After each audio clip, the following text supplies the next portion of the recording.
This mug just regulated my nervous system. Not therapy, not a better plan, not breath work.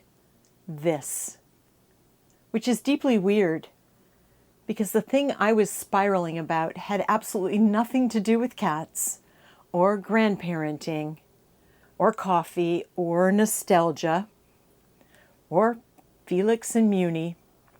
I was spiraling about moving to another country and somehow washing this slightly ridiculous, very much beloved, absolutely coming to France with me mug worked better than logic, better than another Trello checklist, better than another hour deep in my journal. And the annoying part, it worked really, really well. Why is that?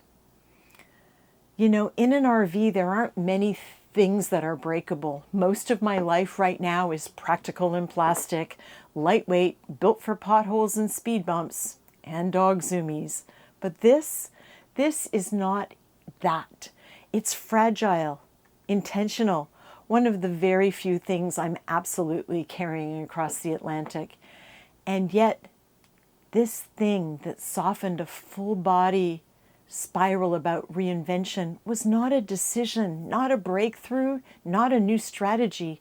It was standing at the sink, turning on the water, soaping up the dish brush, and washing my cup. You wouldn't think it would be that simple, and yet it was. You know, we hear catchy phrases like, action is the antidote to anxiety, and we picture effort, sweat, decisive action, big moves, bold decisions, control. But that's head-led action. And what happened here wasn't decisive. It was instead embodied. And those are not the same thing. I think we misunderstand what helps when anxiety, especially trauma-shaped anxiety, gets in the way. Because when the body is activated, logic is not the language it speaks. If you've ever tried to think your way out of a spiral like that, you're not alone. And you can give me a quiet yup in the comments. No explanations needed. But when my spiral started, nothing externally was wrong, but internally, my chest was tight, my shoulders were braced. There was that low electrical hum under the skin. That hum is activation. It's the nervous system preparing for danger. The problem is there was no tiger, no argument, no emergency, just uncertainty. And uncertainty doesn't give the body anywhere to discharge the energy it mobilizes. So it loops. It scans, it looks for something to fix. If I stay in my head trying to reason with it, I stay inside the loop. But when I stood up, when my feet hit the floor, when my hands moved through the warm water and soap, the body got something completely different. Movement, pressure, temperature, a task, no matter how small, finished. The nervous system regulated. It said, we're not trapped. And that tiny shift matters. Head-led action says, solve it, control it, decide faster. Embodied action says, move. Not to win, not to conquer, just to mobilize safely. When anxiety has a freeze component, and a lot of trauma-shaped anxiety does, there's energy actually stuck in the system. Embodied action releases a little of it, not all of it, just enough to lower the temperature, enough to lower the volume, enough to widen the window, enough to choose from steadiness instead of urgency. And this really isn't about moving to France. This is for anyone in a season of reinvention, whether you're moving countries or just moving towards yourself again. It works when you're waiting for medical results, waiting for a phone call, waiting on paperwork, waiting for a difficult conversation. When there's nothing left to solve, there may still be something left to move.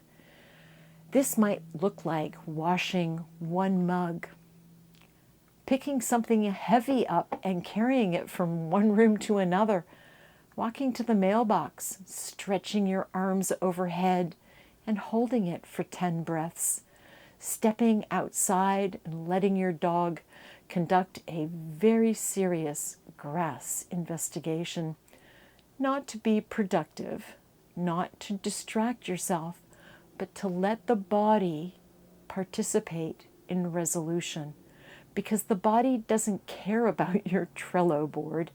It cares about completion. After I washed that mug, I didn't suddenly feel fearless. I felt maybe 15% calmer. And that 15% was enough to breathe, enough to stop catastrophizing, enough to decide whether there's an actual next step or whether the next step is simply waiting. It allowed me to regulate first and decide second. And this, quite frankly, it's still a little ridiculous, and it's still just ceramic and ink and cartoon paws, but it reminded me of something important. Sometimes the antidote to anxiety isn't a bigger plan. It's a smaller movement. It's physical. It's embodied action. Something in your hands, something that lets the body complete a cycle instead of staying braced.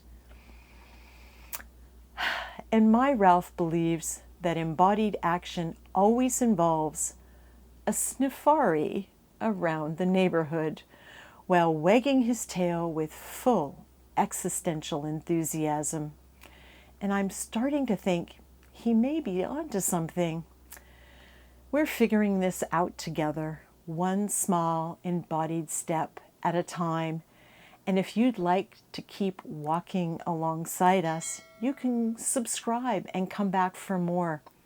There's plenty more sniff-worthy territory ahead. And if you've got your own version of a cat grandma mug, something small that steadies you when the spiral starts, you can tell Ralph about it in the comments below. He takes these matters very seriously. So, à la prochaine fois, mes amis. À bientôt.